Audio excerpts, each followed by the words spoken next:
નમસ્કાર વિદ્યાર્થી મિત્રો, ધોરણ 11 નામાના મૂળ તત્વો એમાં આપણે ચોથું પ્રકરણ ચાલે છે. હવે એમાં આજે આપણે સ્વાધ્યાયનો દાખલા નંબર 12 ગણીએ છીએ, જે તમને વેપારી વટાવ, રોકડ વટાવ અને ગાલખાતની વિગત આપી છે. એટલે એ દાખલો આપણે ગણવાનો છે. દાખલા નંબર 12 છે, ખાસ જોવાનું છે. સ્વાધ્યાયનો દાખલા નંબર 12. હવે એમાં એવું કીધું છે કે નીચેના વ્યવહારો પરમેશ્વરની આમનોન ચોપડે આમનોન લખો. તો નીચેના આપણે અહીંયા વ્યવહારો છે અને પરમેશ્વરના ચોપડે આમનોન લખવાની છે. તો જો અહીંયા લખ્યું આપણે પરમેશ્વરની આમનોન. હવે તારીખ આપી છે આપણને, જુઓ તો તમને તારીખ કેવી રીતે આપી છે કે તમારે ધ્યાન રાખવાનું છે કે 2014 જૂન 1 2014 ની જૂન 1 તારીખે. તો અહીંયા આપણે અગાઉ ચર્ચા કરી હતી એમ લખી નાખવાનું 2014 આ જૂન 1. પછી ખાલી તારીખ જ લખવાની છે. તો 1 તારીખે વ્યવહાર છે 50,000 રોકડા, 10,000 નો માલ સ્ટોક અને 15,000 ના દેવાદારો લાવીને ધંધો શરૂ કર્યો. તો પહેલી નોંધ આપણને ખબર જ છે, આવી જોઈએ. રોકડ પણ મિલકત છે, માલ મિલકત છે, દેવાદારો લેણું છે, તરેણી નહીં, ઉધાર બાકી હોય છે. એટલે ત્રણેયનો ઉધાર કરવો, ત્રણેય. તો પહેલું છે રોકડ ખાતે ઉધાર 50,000 રૂપિયા છે. પછી બીજું છે માલ સ્ટોક ખાતે ઉધાર, માલ સ્ટોક ખાતે ઉધાર 10,000 છે અને 15,000 દેવાદારો છે. 10,000 15,000 રૂપિયા દેવાદારો છે, એ પણ લેણું છે એટલે એની પણ ઉધાર બાકી હોય. તો દેવાદારો ખાતે ઉધાર 15,000. ટોટલ તમે જુઓ તો 75,000 ઉધાર થયા. તો આ બધું છે માલિક લાવ્યો છે ધંધો શરૂ કરવા. એટલે અગાઉ આપણે ચર્ચા કરી હતી, ધંધાનો માલિક ધંધો શરૂ કરવા માટે માલ મિલકત રોકડ જે કંઈ લાવે એને મૂડી કહેવાય. તો એ મૂડી ખાતે જમા કરવાના છે. તે મૂડી ખાતે જમા, ત્રણેયનો સરવાળો 75,000 થાય છે. બાબત જેમાં લખવાનું કે રોકડ, માલ સ્ટોક, દેવાદારો લાવી ધંધો શરૂ કર્યો તેના. આ થઈ વાત પહેલી આમ નોંધ. હવે બીજી આમ નોંધ જોઈએ.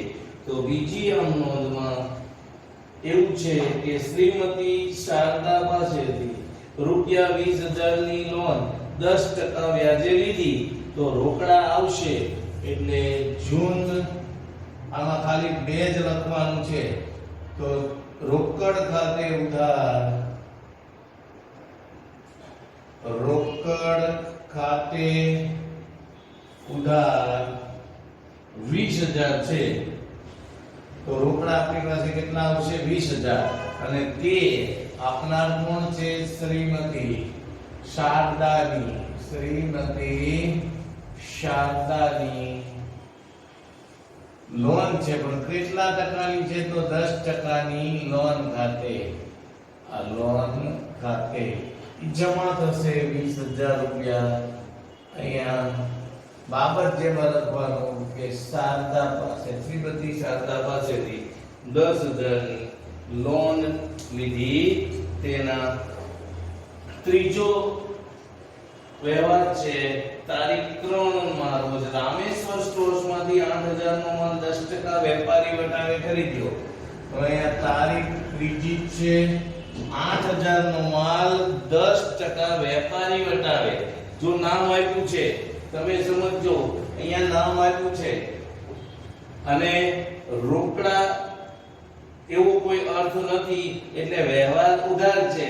તો આપણે ખરીદ્યો છે એટલે ખરીદ ખાતે ઉધાર થાય. બીજું કે વેપારી વટાવ છે એટલે બાદ કરવાનો, પણ એની નોંધ થશે નહીં. તો અહીંયા ખરીદ ખાતે ઉધાર 8,000 ના 10% બાદ કરો એટલે 800 બાદ થશે. એટલે 7200 આવશે ખરીદ ખાતે ઉધાર 7200 આ કૌંસમાં તમને લખી સમજાવું છું ખ્યાલ આવે 8000 -10% 800 એટલે 7200 આવશે અને તે આપનાર છે રામેશ્વર સ્ટોર્સ એટલે તે રામેશ્વર સ્ટોર્સ ખાતે જમા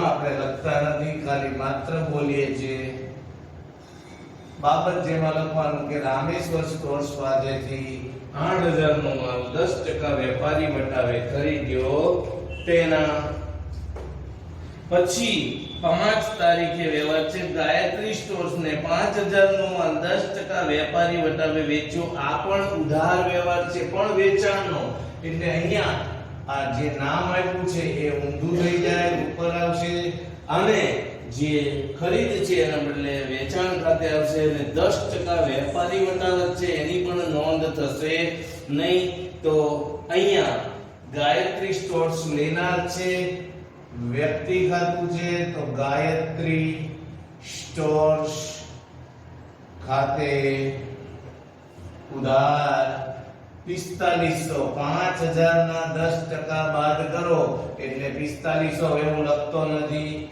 અને તે આપણે માલ વેચ્યો છે માલ જાય છે માલનું ખાતું વેચાણ ખાતે જમા 4500 રૂપિયા બાબત જેમાં લખવાનું કે ગાયત્રી સ્ટોર્સ ને 5000 નો માલ 10% વેપારી વટાવે વેચ્યો તેના પછીનો વ્યવહાર છે 7 તારીખે રાધા કિશન સ્ટોર્સ માંથી 15000 નો માલ 10% વેપારી વટાવે 10% રોકડ વટાવે ખરીદ્યો અડધી રકમનો ચેક આપે જો હવે ટોટલ અહીંયા ખરીદી કરી છે 15000 ની જો આ રીતે ખાસ ધ્યાન રાખો આ 15000 રૂપિયા શું છે છાપેલી કિંમત કહેવાય અથવા તો એને કેટલોગ કિંમત માઈનસ 10% વેપારી વટાવ છે તો આ વેપારી વટાવ બાદ કરીએ આ 1500 એટલે 13500 નો માલ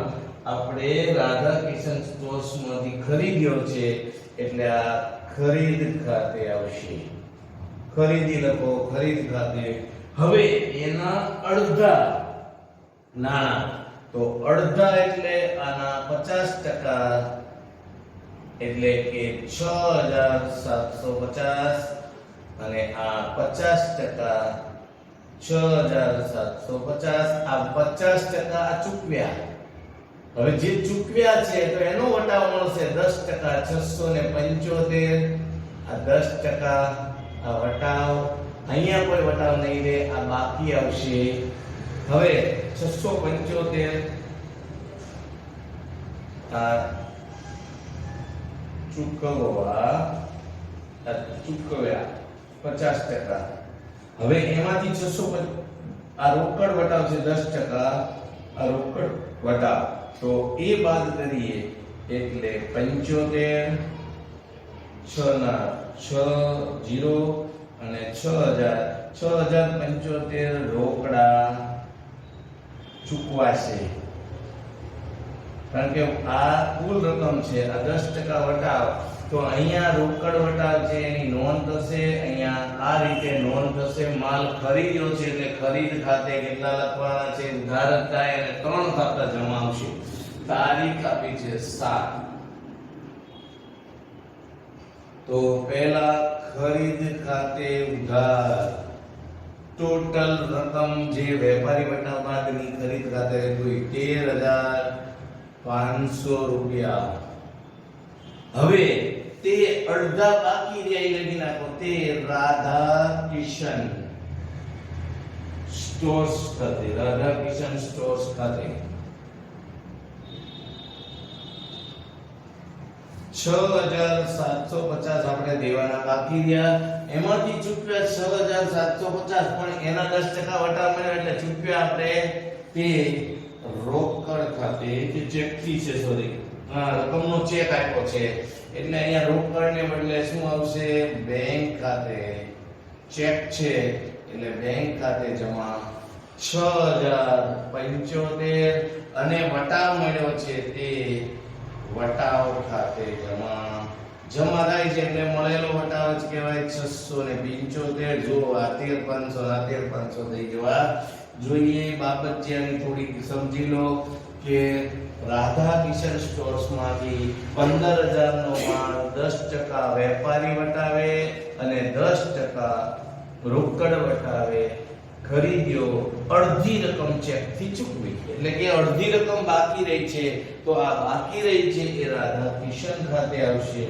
રાધા કિશન સ્ટોર્સ ખાતે આ લખી નાખો તોય ચાલશે હવે 10 તારીખનો વ્યવહાર છે વિભૂતિ પાસેથી 5000 નો માલ મોકલવાનો ઓર્ડર મળ્યો તો આ જે વ્યવહાર છે એ બિન આર્થિક વ્યવહાર છે કેવો છે બિન આર્થિક ઓર્ડર મળે એ વ્યવહાર આર્થિક કહેવાય નહીં એટલે અહીંયા લખો બિન આર્થિક વ્યવહાર છે અથવા તમે એમ લખો કે નોંધ થશે નહીં તોય ચાલશે ખબર પડે એટલા માટે બાકી નો લખો તોય ખ્યાલ આવી જશે 12 તારીખે વિભૂતિના ઓર્ડર મુજબનો આ 10% વેપારી વટાવે મોકલ્યો લારી ભાડાના 50 રોકડા ચૂકવ્યા જો હવે વિભૂતિનો જે ઉપરનો ઓર્ડર હતો 10 તારીખનો એ 12 તારીખે માલ મોકલ્યો આપણે એટલે એનો મતલબ કે આપણે માલ વેચ્યો છે અને 10% વેપારી વટાવ છે તો જે 5000 નો માલ હતો એના 10% ગણો તો 5000 ના 10% 500 રૂપિયા જાય એટલે કે એ 500 રૂપિયા છે એ આપણે બાદ કરીએ તો 4500 નો માલ મોકલ્યો એટલે કે વેચ્યો તો લેનાર કોણ છે વિભૂતિ એટલે વિભૂતિ ખાતે ઉધાર વિભૂતિ ખાતે ઉધાર 4500 તે વેચાણ ખાતે જમા આ વેચાણ ખાતે જમા 4500 તમને એમ થાય કે સાહેબ ભૂલી ગયા 5000 નો માલ 10% વેપારી વટાવે વેચ્યો તો હવે જે બાકીનો બીજો વ્યવહાર છે અડધો વ્યવહાર ઘણા એમ થાય સાહેબ ભૂલી ગયા છે એવું નથી પણ એ વ્યવહાર એવો છે કે 50 રૂપિયા લારી ભાડાના ચૂક્યા તો લારી ભાડું છે એ આપણા માટે શું કહેવાય ખર્ચ કહેવાય એટલે લારી ભાડા ખાતે ઉધાર લારી ભાડા ખાતે ઉધાર 50 રૂપિયા અને તે રોકડા આપણી પાસેથી જશે રોકડ ખાતે જમા 50 રૂપિયા જો આ વ્યવહાર ભેગો લખો તોય ચાલે બે આમનો નો કરી હોય તો ભેગું લખાઈ જાય વિભૂતિ ખાતે ઉધાર 4500 લારી ભાડા ખાતે ઉધાર 50 તે વેચાણ ખાતે 4500 તે રોકડ ખાતે જમા 4500 આ રીતે પણ લખી શકાય પણ એના કરતા બેસ્ટ વે કે તમે જુદું લખો એ સારું પડશે એટલા માટે અલગ અલગ આપણે નોંધ કરી છે પછીનો વ્યવહાર છે 15 તારીખે વિભૂતિના આધાર જાહેર થઈ અને 300 ગાલખાત પડી બાકીની રકમનો ચેક મળ્યો તો હવે અહીંયા વિભૂતિ પાસે ઓલરેડી આપણે લેવાના હતા 4500 એમાંથી 300 ગાલખાત પડી એટલે કે હવે 4200 રૂપિયા મળશે પણ એ 4200 નો ચેક મળ્યો છે શું મળ્યું ચેક એટલે 15 તારીખે અહીંયા શું લખશું વિભૂતિના આધાર જાહેર થઈ 300 ગાલખાત પડી 4200 નો ચેક મળ્યો એટલે બેંક ખાતે બેંક લેનાર થશે બેંક ખાતે ઉધાર 4200 ગાલખાત એટલે કે નુકસાન ગાલખાત ખાતે ઉધાર જે 300 નું નુકસાન ગયું અને તે વિભૂતિ ખાતે જમા 4500 જે અહીંયા ઉપર ઉધાર કર્યા હતા એ જમા થઈ જશે વિભૂતિ ખાતે જમા હવે આપણે એને એમ ન કહેવાય કે ભાઈ તું મને 300 રૂપિયા દે ઈ પૂરું થઈ ગયું ગાલખાત પડી નાદાર થયા એટલે પછી એની પાસે કંઈ લેવા દેવાનું રહેતું નથી પછીનો વ્યવહાર છે 16 તારીખે અનુપમા 1050 ના બાકી લેણા પેટે 1000 નો ચેક આપી હિસાબ ચૂકતે કર્યો અનુપમાના 1050 બાકી લેણા હતા. હવે એને શું કર્યું અનુપમાએ 1000 નો ચેક આપી દીધો અનુપમાને આમાં, બરોબર. 1060 ના બાકી લેણા પેટે હવે 1000 નો ચેક આપીને આપણે હિસાબ ચૂકતે કર્યો એટલે ચેક આપ્યો આપણે. તો લેનાર કોણ છે? અનુપમા. તો અનુપમા ખાતે ઉધાર, તારીખ છે 16, અનુપમા ખાતે ઉધાર 1050. તે બેંક નો ચેક આપણે આપ્યો છે 1000 રૂપિયાનો, તો બેંક ખાતે જમા 1000 અને 50 રૂપિયા છે કસર કહેવાય. તે કસર અથવા વટાવ લખો તોય ચાલે. તે કસર ખાતે જમા 50 રૂપિયા. એટલે હવે અનુપમા આપણી પાસે કઈ માગશે નહીં. 50 રૂપિયાનો આપણને ફાયદો થયો. છેલ્લો વ્યવહાર 20 તારીખે ઈમાનદાર પાસેથી માંડી વાળેલ ઘાલખાતના 1500 રોકડા પરત મળ્યા. જો ઈમાનદાર માણસ હતો એટલે એ ભાઈ પાસેથી આપણે 1500 ઘાલખાતના માંડી વાળ્યા હતા, એ પરત આવ્યા. તો એ રોકડા આવ્યા, તો તારીખ 20 રોકડા આવે છે એટલે રોકડ ખાતે ઉધાર. પહેલા તો એ ખબર પડી જવી જોઈએ 1500. હવે એ શેના આવ્યા? તો ઘાલખાત માંડીવાળી તેના પાછા આવ્યા છે.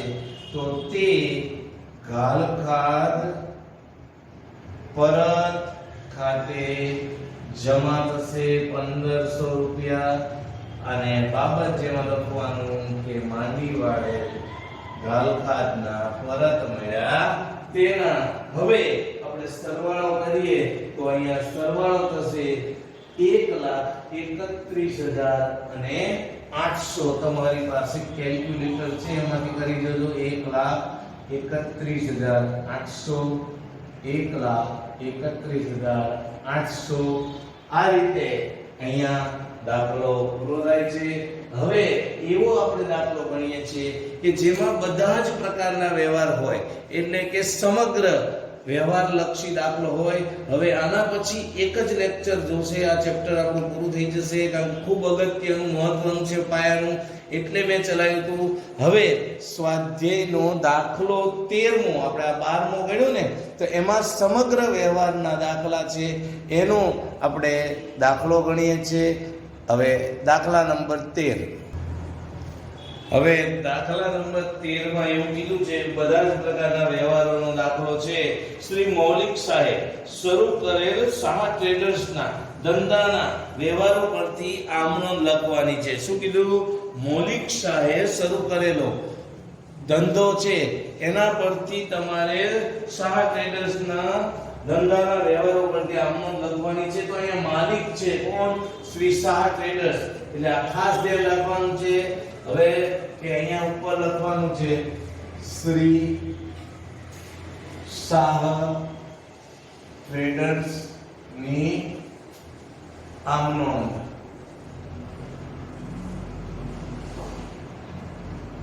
હવે અહીંયા શ્રી શાહ ટ્રેડર્સ ની આમનોંધ આપણે લખવાની છે. તો અહીંયા વ્યવહાર પહેલો છે 2014 જુલાઈ 1. આ 2014 આ જુલાઈ 1. તો હવે અહીંયા એવું કીધું છે કે રૂપિયા 50,000 રોકડા, 20,000 ના દેવાદારો, 10,000 નો માલ સ્ટોક તથા 5,000 ના લેણદારો લાવી ધંધો શરૂ કર્યો. જો આગળના દાખલામાં જોયું એ જ રીતે છે. 50,000 રોકડા એ મિલકત છે, 20,000 દેવાદારો લેણું છે તે પણ ઉધાર થશે, 10,000 નો માલ સ્ટોક એ મિલકત છે, ઉધાર થશે. પણ 5,000 ના જે લેણદારો છે એ દેવું કહેવાય, જમા બાકી છે, એટલે એ જમા આવશે.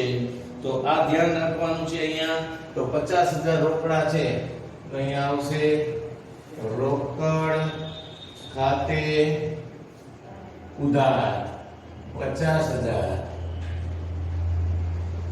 પછી દેવાદારો ખાતે ઉધાર 20,000 સોરી, દેવાદારો ખાતે ઉધાર આ 20,000. પછી માલ સ્ટોક છે તો માલ સ્ટોક ખાતે ઉધાર માલ સ્ટોક ખાતે ઉધાર 10,000 અને એક છે લેણદારો, તો એ જમા હોય તો તે લેણદારો એટલે દેવું કહેવાય. લેણદારો દેવાની જમા બાકી હોય તે લેણદારો ખાતે જમા 5,000. તો જો તમે હવે બાકીની જે રકમ રહેશે તફાવતની તે મૂડી ખાતે એટલે કે 80,000 લાવ્યા 5,000 દેવાના છે એટલે મૂડી ખાતે આવશે 75,000. અગર જે રકમ હતી એ જ લગભગ આવી એટલે અહીંયા એના સાથે કોઈ લેવા દેવા નથી. પણ આપણે ધ્યાન એ રાખવાનું કે મિલકત હોય લેણ હોય તેને ઉધાર ભાગ કહેવાય, દેવું હોય ને જમા ભાગ કહેવાય. જે ડિફરન્સ આવે એ મૂડી ખાતે લખવાનો છે પહેલી. આમનો મોસ્ટ ઓફ જબર લગભગ આ જ હશે. બીજી તારીખે વિજયા બેંકમાં 20,000 રોકડા ભરી ખાતું ખોલાવ્યું. મોટા ભાગે બીજો વ્યવહાર પણ આ જ હોય છે એટલે રોકડ જાય, લેનાર છે વિજયા બેંક. એટલે અહીંયા જો બેંકનું નામ લખવું હોય તો લખો, ન લખો તો પણ ચાલશે. એટલે બેંક લખશો તોય ચાલે અને 2-3 બેંકોમાં ખાતા હોય તો બેંકનું નામ લખવું પડે.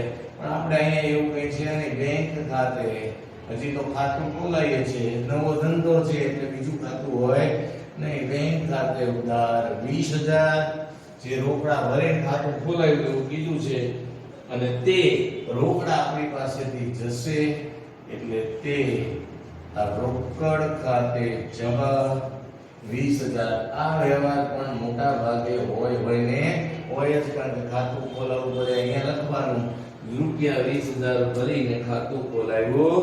તેના ત્રીજો વ્યવહાર છે ત્રીજી તારીખનો 20,000 નો માલ સુમૂલ પાસેથી 10% વેપારી વટાવે 10% રોકડ વટાવે ખરીદ્યો, અડધા ચેકથી ચૂકવ્યા. સેમ વ્યવહાર છે ઓલામાં હતો એવો. હું અહીંયા તમને પહેલા ગણતરી કરી બતાવું. 20,000 છે એ છાપેલી કિંમત થશે અથવા તો એને કેટલોગ કિંમત કહીએ છે. તો એનો 20,000 નો માલ છે 10% વેપારી વટાવ છે એટલે એ તો બાદ કરી દેવાનો છે. તો 10% માઈનસ વેપારી વટાવ એટલે 10% જાય એટલે 2,000 જશે. તો હવે રહ્યા 18,000. આ માલ ખરીદ્યો છે, આ ખરીદ ખાતે આવશે. હવે એના અડધા નાણાં ચૂકવ્યા અને અડધા બાકી રહ્યા. તો જે બાકી રહ્યા છે અડધા એ તમે સુમૂલ કોની પાસેથી માલ ખરીદ્યો છે? સુમૂલ સ્ટોર્સ ખાતે. તો સુમૂલ પાસેથી ખરીદ્યો છે, સ્ટોર્સ નથી તો સુમૂલ ખાતે 9,000 અને 9,000 ચેક થી ચૂકવ્યા છે. તો માઈનસ આ 10% વેપારી વટાવ છે. સોરી, હવે 10% છે એ રોકડ વટાવ છે. તમે જેટલા રોકડા ચૂકવો એટલા ઉપર જ મળશે. તો હવે એ 10% રોકડ વટાવ એટલે 900 થશે વટાવ ખાતે અને 8100 છે એ બેંક ખાતે આવશે. એટલે કે બેંક ચૂકવે છે બેંક ખાતે. તો અહીંયા આ ખરીદ ખાતે ઉધાર 18,000 અને આ ત્રણેય રકમ અહીંયા 9,000 સુમૂલ ખાતે, 8100 બેંક ખાતે, 900 એમાં ઉપર નીચે થઈ જાય, કોઈ ચિંતા કરવાની નથી. ત્રીજી તારીખે ખરીદ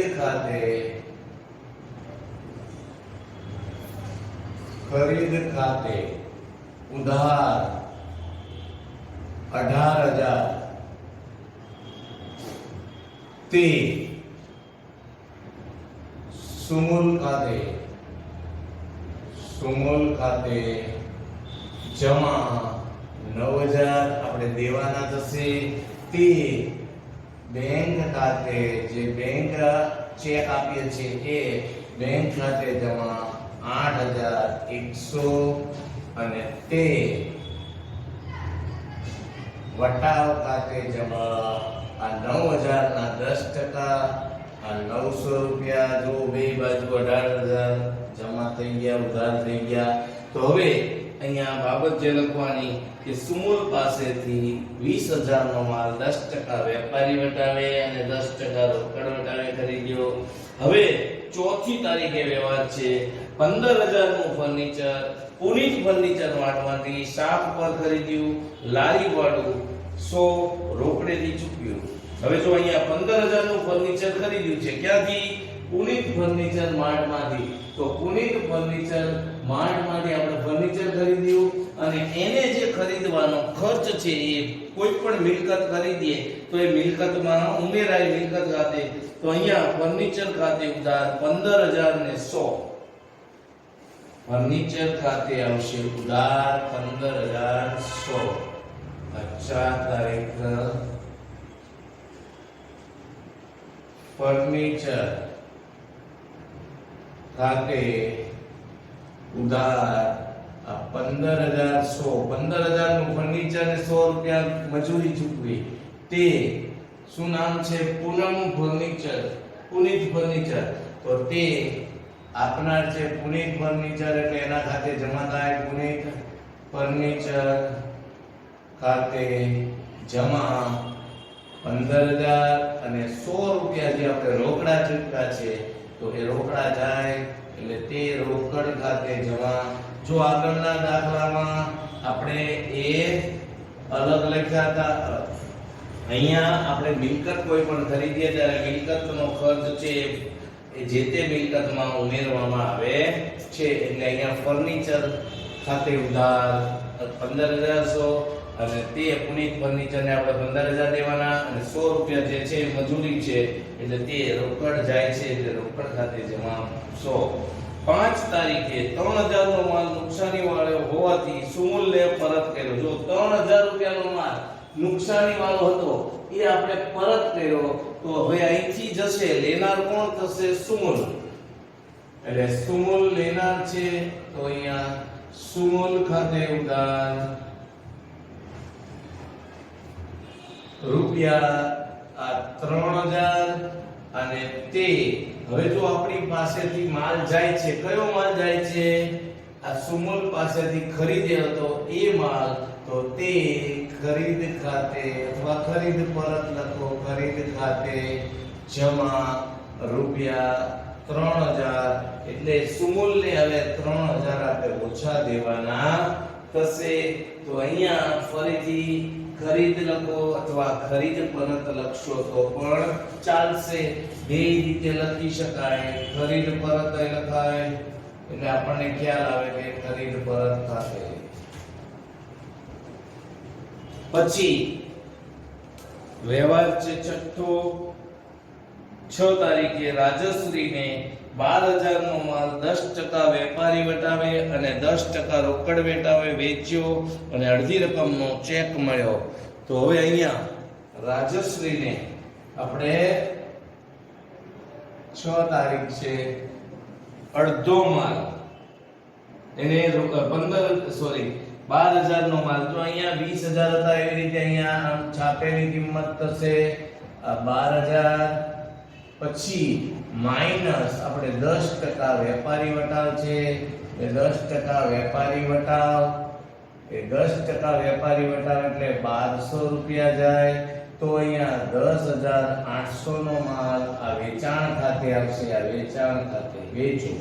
હવે એની અડધી રકમ આપણને ચેક થી મળી છે, બરોબર? તો એ 10% વેપારી વટાવ 10% રોકડ વટાવ છે તો અડધી રકમનો ચેક મળ્યો એટલે અડધી રકમ અહીંયા આની જેમ તો 5,400 થશે, બરોબર? અને આ 5,400 છે એ મળશે. તો અહીંયા 5,400 છે એ નામ આપ્યું છે રાજશ્રી સ્ટોર્સ એટલે રાજશ્રી ખાલી છે તો આ રાજશ્રી ખાતે.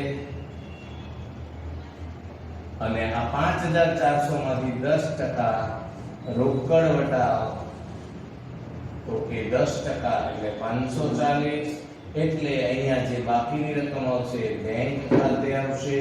તો એ 60 13 માંથી 5 જાય તો 8 અને 1 4 આવશે. 4,860 બેંક ખાતે માલ વેચ્યો છે એટલે અહીંયા વેચાણ ખાતું જમા થશે અને રાજશ્રી આપણે ને વેચ્યો છે તો હવે અહીંયા આ નોંધ થશે.